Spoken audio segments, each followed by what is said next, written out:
Assalamualaikum warahmatullahi wabarakatuh. Shalom, salam sejahtera untuk kita semua, salam dan bahagia. Halo semuanya, perkenalkan saya Jennifer Digit Mau dengan NIM 2024 013015. Saya dari kelompok 7 dengan judul topik rumus tekan pada kolom. Halo semua, perkenalkan nama saya Ardelia Rambucil Raja dengan NIM 2024013077. Di sini kita akan membahas mengenai rumus sekan. Perkenalkan, nama saya Ririn Kitty, NIM saya 2024013023. Di sini saya akan membawakan materi tentang rumus sekan dan komponennya. Saya Eka Romadona dengan NIM 2024013011. Di sini saya membawakan sebagai contoh soal. Oke teman-teman, selamat datang dalam pembahasan mendalam mengenai rumus sekan dalam analisis kolom. Materi ini dirancang khusus untuk mahasiswa teknik sipil dan insinyur struktural yang ingin memperdalam pemahaman tentang perilaku kolom, khususnya ketika dihadapkan pada beban eksentris. Kita akan menjelajahi prinsip-prinsip dasar, komponen rumus, serta contoh perhitungan yang komprehensif. Nah, kalau itu, mari kita mulai perjalanan kita ke dalam dunia mekanika struktur yang presisi, sistematis, dan aplikatif dalam perencanaan bangunan yang aman dan efisien. Kolom merupakan elemen utama dalam struktur bangunan yang berfungsi menahan beban vertikal dari balok, plat lantai, serta elemen struktural lainnya.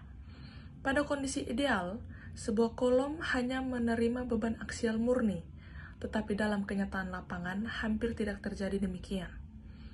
Beban yang diberikan seringkali tidak tepat berada pada pusat penampang, sehingga muncul eksentrisitas yang menyebabkan momen lentur tambahan pada kolom. Selain itu, berbagai ketidaksempurnaan seperti ketidaklurusan kolom, perbedaan mutu material, sambungan yang tidak sepenuhnya kaku, dan pengaruh beban lateral menyebabkan kolom bekerja dalam kondisi lentur tekan. Dalam situasi inilah, pendekatan klasik yang dikenal sebagai rumus sekan memiliki peran penting untuk memahami dan menghitung perilaku kolom ketika mengalami kombinasi gaya tekan dan momen akibat defleksi lateral. Secara konsep, rumus sekan digunakan untuk memprediksi peningkatan momen yang terjadi akibat pengaruh gaya aksial yang bekerja pada kolom yang telah mengalami lendutan. Ketika kolom melentur karena eksentrisitas atau beban lateral, gaya tekan yang bekerja pada kolom akan menghasilkan momen sekunder tambahan. Momen sekunder ini seringkali menjadi lebih besar daripada momen primer, terutama pada kolom langsing yang sensitif terhadap perubahan kecil dalam geometri maupun beban.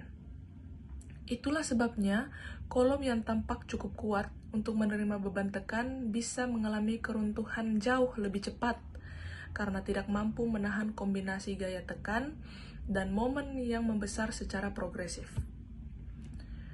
Rumus sekan membantu insinyur untuk memahami hubungan antara beban aksial, kekakuan kolom, eksentrisitas, dan lendutan maksimum. Dengan menggunakan pendekatan ini, peningkatan momen akibat efek P delta dapat diperkirakan secara analitis sehingga memberikan gambaran seberapa besar tambahan beban internal yang terjadi. Kolom yang semakin langsing atau yang menerima beban mendekati kapasitas kritisnya akan menunjukkan kecenderungan lendutan yang meningkat drastis. Kondisi ini berbahaya karena lendutan yang semakin besar akan menghasilkan momen sekunder yang semakin besar pula, sehingga proses ketidakstabilan dapat berlangsung cepat menuju keruntuhan. Di dalam dunia teknik sipil modern, pemahaman mengenai interaksi antara lentur dan tekan menjadi hal penting, terutama ketika insinyur merancang kolom beton bertulang maupun kolom baja. Kurva interaksi antara gaya tekan dan momen menggambarkan batas kemampuan kolom dalam berbagai kombinasi pembebanan. Dengan memahami prinsip rumus sekan, seorang perancang dapat memperkirakan besarnya momen total yang bekerja pada kolom, mencakup momen akibat eksentrisitas awal dan momen sekunder akibat lendutan. Pendekatan ini juga memberikan kesadaran bahwa eksentrisitas kecil yang sering dianggap sepele justru dapat memperbesar secara signifikan ketika kolom mendekati kondisi tidak stabil. Rumus sekan juga memperhitungkan ketidaksempurnaan yang secara nyata selalu ada di lapangan. Misalnya, kolom yang tidak tegak lurus, beban yang tidak tepat pada pusat, maupun variasi kualitas tulangan dan beton. Semua itu menghasilkan eksentrisitas awal yang walaupun kecil, tetapi dapat memicu peningkatan lendutan seiring bertambahnya beban. Karena itu, dalam desain praktis kolom, nilai eksentrisitas awal sering diasumsikan berada dalam batas tertentu sebagai langkah konservatif untuk mengantisipasi hal-hal yang tidak terlihat, namun berpengaruh besar terhadap perilaku struktur. Walaupun perhitungan menggunakan perangkat lunak analisis struktur modern seperti TAPS atau SAP 2000 telah menjadi standar dalam dunia profesional, rumus sekan tetap sangat relevan. Pendekatan analitis seperti ini merupakan dasar pemahaman mekanisme kerja kolom sebelum hasil analisis numerik diterapkan. Dengan memahami teori dasar, insinyur tidak hanya mengandalkan hasil software, tetapi juga mampu menilai apakah hasil tersebut wajar atau mengindikasikan adanya ketidaksesuaian desain. Dalam tahap perancangan awal, rumus ini juga sangat berguna untuk estimasi cepat mengenai apakah sebuah kolom memerlukan penampang yang lebih besar atau tulangan tambahan agar tetap aman terhadap kombinasi gaya tekan dan momen. Secara keseluruhan, rumus sekan memberikan landasan analitis yang kuat dalam memahami bagaimana kolom berperilaku ketika menerima beban eksentris dan mengalami lendutan. Pendekatan ini membantu memastikan bahwa struktur yang dirancang tidak hanya kuat secara teoritis, tetapi juga aman secara praktis dengan mempertimbangkan ketidaksempurnaan yang pasti terjadi di lapangan. Dengan pemahaman ini, seorang insinyur dapat menghasilkan desain kolom yang lebih efisien, stabil, dan sesuai dengan standar keselamatan dalam teknik sipil modern. Baik, saya akan menjelaskan tentang materi saya, yaitu rumus sekan dan komponennya, di mana tegangan maksimum pada serat terluar kolom dengan penampang simetris ketika dibebani secara eksentris dinyatakan sebagai berikut. Sigma maksimum sama dengan Pi per A dikali 1 ditambah EC per R kuadrat dikali dengan seken dari L per 2R akar dari P per EA. Jadi agar teman-teman lebih memahami komponen dari rumus ini, kami membuat tabel seperti di atas agar lebih mempermudah teman-teman untuk lebih memahami materi ini. Contohnya seperti sigma maksimum, itu keterangannya adalah tegangan maksimum, yaitu tegangan tertinggi pada serat tekan luar. Kegagalan material diasumsikan terjadi ketika sigma maksimum mencapai sigma Y atau tegangan lelah material. Lalu ada Pi, artinya beban aksial, di mana beban vertikal yang diterapkan pada kolom yang bisa merupakan beban kerja atau beban desain. Lalu ada A, keterangannya yaitu luas penampang, yaitu total luas penampang melintang kolom yang menahan beban aksial. Lalu ada E, yaitu jarak serat terluar, di mana jarak dari sumber netral ke titik terluar penampang yang mengalami tegangan tekan maksimum. Lalu ada C, yaitu radius girasi. Radius girasi adalah R sama dengan akar dari I per A.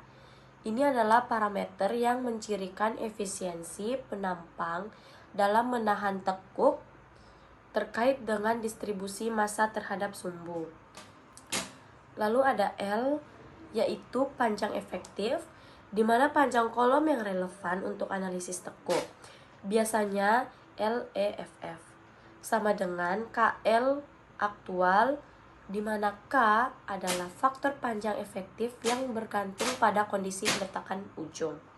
Lalu berikutnya ada E, yaitu modulus elastisitas, di mana ukuran kekuatan material. Penting untuk diingat bahwa rumus ini hanya berlaku dalam batasan perilaku elastisitas material. Baik, berikutnya adalah parameter kunci dalam rumus secant. Rasio eksentrisitas atau RE adalah parameter tanpa dimensi yang mengukur seberapa sensitif kolom terhadap momen lentur yang disebabkan oleh eksentrisitas. Jika E sama dengan 0 atau beban terpusat sempurna, maka RE sama dengan 0. Dan rumus menyederhanakan seperti sigma maksimum sama dengan P per A yang merupakan tegangan aksial murni. Berikutnya ada suku di dalam secant, di mana suku L per 2R akar dari P per EA memiliki hubungan erat dengan beban Euler, PE. Jika beban aksial P mendekati PE, suku di dalam secant akan mendekati pi per 2 radian.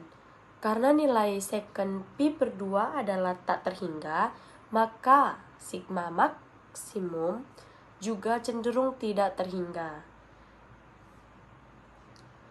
yang mengindikasikan terjadinya tekuk atau ketidakstabilan sebelum tegangan lelah tercapai. Contoh soal hitunglah tegangan tekan maksimum di kolom.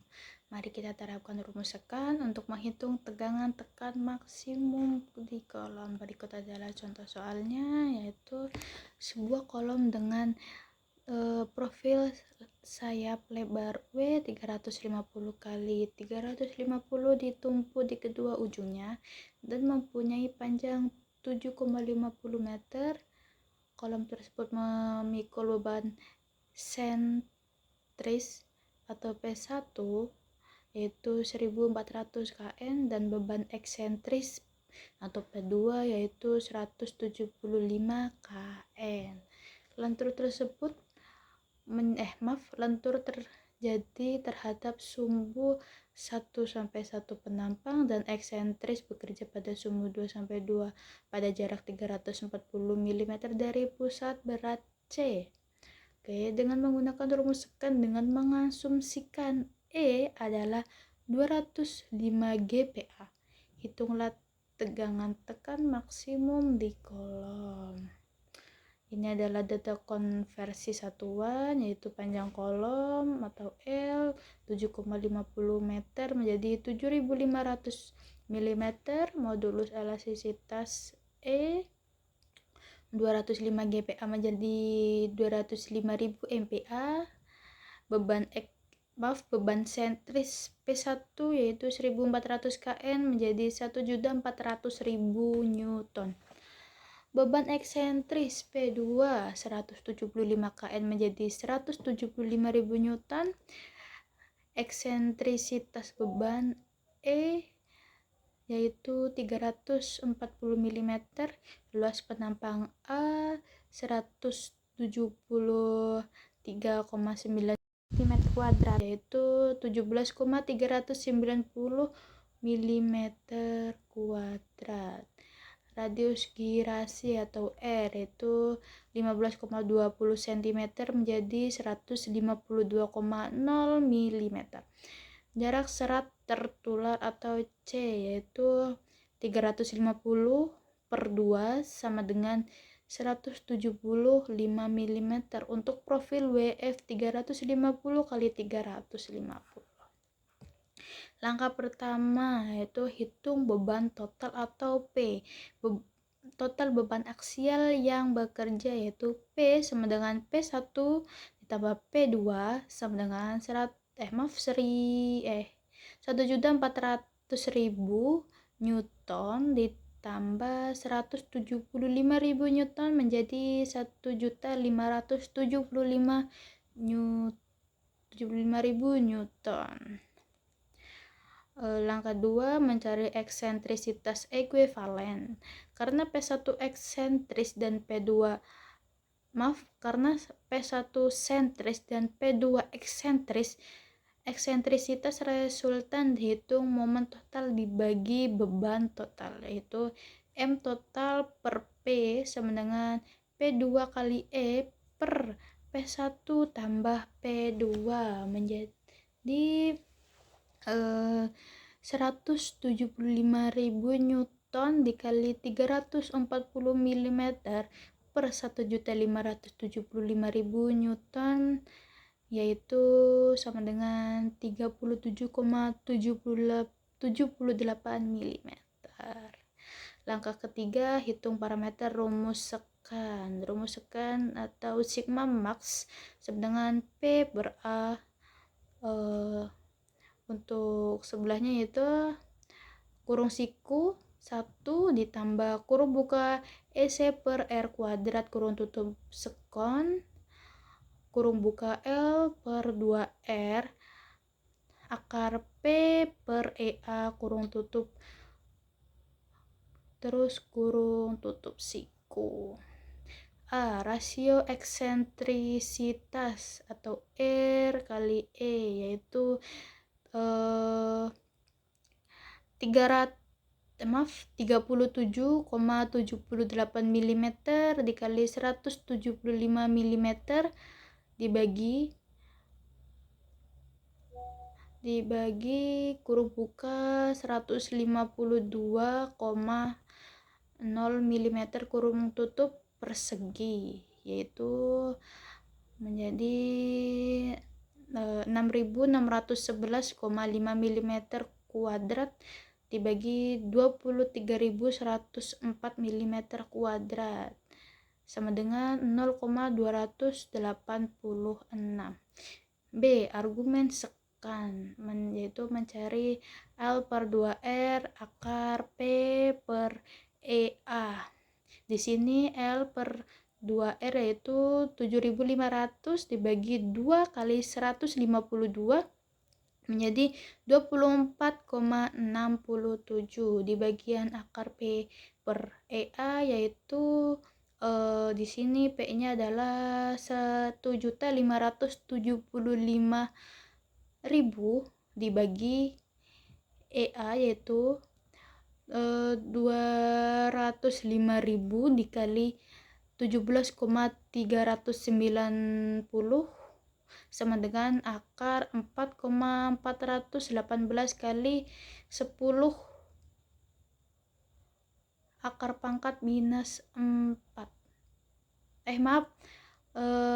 Akar 4,418 dikali 10 pangkat minus 4. Langkah 4 yaitu hitung tegangan tekan maksimum.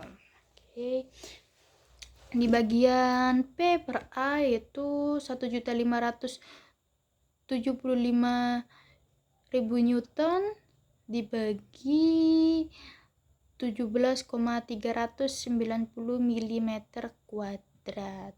Terus kurung siku 1 tambah kurung buka 0,286 kurung tutup sekon kurung buka lagi terus 24,67